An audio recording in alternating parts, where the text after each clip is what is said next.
What's going on, everybody? It's FREEDO here for your Overwatch. Today there's going to be a big patch going into the live version of the game. We're going to cover that, and as well, I did get the opportunity to play the Retribution game mode, along with many other content creators. Blizzard invited us to play the mode early, and I'll let you know what I thought after playing a few sessions with some YouTube friends. This video is dedicated to Lex. Lex, little guy, stay cool, and remember, always do what your mom tells you. On to the patch notes. Avoid as teammate is now here. You'll be able to essentially Q dodge someone you don't like for whatever reason being on your team. This next one we kind of glossed over the first time that it came up. You now no longer can report players for poor teamwork at all, and now the report for griefing has been renamed to gameplay sabotage, which is griefing as well, but I suppose it can put more items into that bucket. A very interesting line here says that players should instead use the gameplay sabotage option when players actively harass or disrupt their own team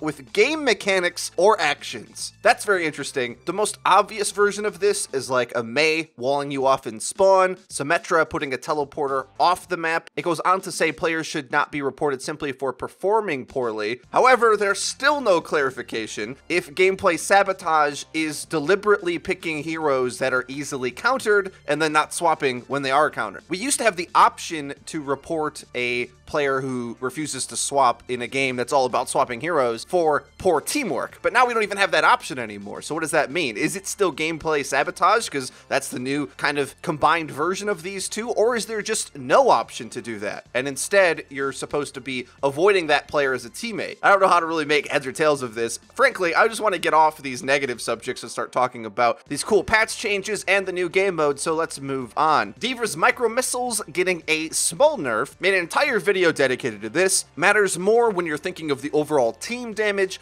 doesn't matter too much when you isolate a target and pounce them perfectly. As I explained in that video, more interesting is the other things that are going to get changed, and as well there's two great contenders for counters to D.Va anyway that are getting buffed as well. Mei, her endothermic blaster now pierces enemies. Now it doesn't go through barriers as it says in the dev comments, but now that slow effect is even more scary once you are trying to sort of ball up. But even more importantly, freeze the thing you want to freeze is quite important. A significant buff that we thought about for Ana is allowing her shots to pierce allies. Think of how many times the thing you want to heal is on the other end of something in your way. Well, Mei's freezer works the same way, where you're trying to maybe focus that Genji in a hectic team fight, but something body blocks you, along with all the other boops and craziness that can go on in a team fight. This will make Mei's blaster just a lot more reliable. Reaper got what looks like a significant on paper buff, which I was initially really scared about, but after doing quite a bit of testing, we started to change our tune a little bit, seeing as the game is so large, so many big maps. They just keep adding big maps as well. These are definitely good for Reaper, but I don't think it puts him in an outrageous place. His shotguns reload after he uses his ultimate. Wraith form allows him to move 50% faster, and he can cancel it. It feels so good to play this as Reaper, but even so, there's so many good mobility characters that are strong in the game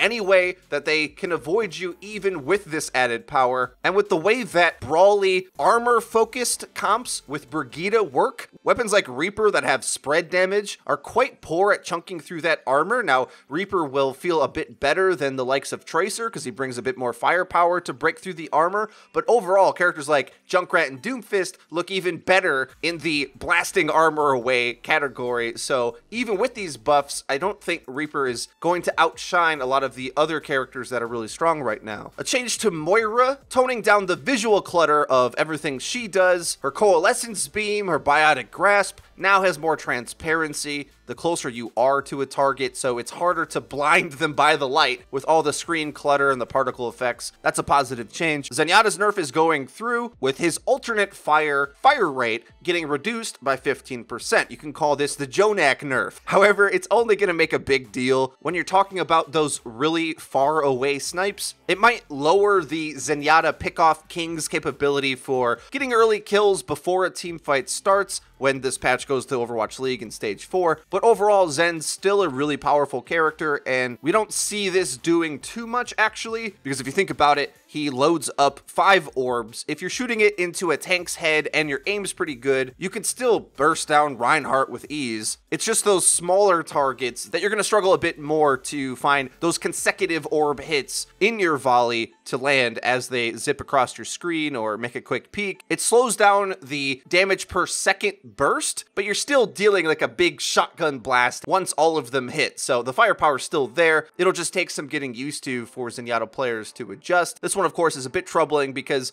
there's only 0.1% of the community that is really abusing the power of Zenyatta, in our opinion. So we hope we don't see more nerfs coming to a hero a lot of players have a lot of fun playing. So now, with all the patch stuff out of the way, I wanted to give my opinions on the footage that you've been watching in the background. The Retribution game mode. It gives you a story version with 4 heroes locked in at different difficulty settings, and as well an all heroes version, which has those same difficulties, but they actually scale a bit more in order to compensate for the OP comps that you're looking to create with all heroes. And I gotta say, both offer a quite compelling challenge mode. It's like a arcade shooter co-op mode that you're really going to have to think about how you handle a lot of these different engagements and theory craft what is going to be your most effective team comp in order to overcome the Talon troops that you have to blast through. It's very clearly a significant step up from where Uprising was last year. The return of Junkenstein, for example, was kind of lackluster. They added a couple small bits to the thing we already had, whereas Retribution is an entirely new mode.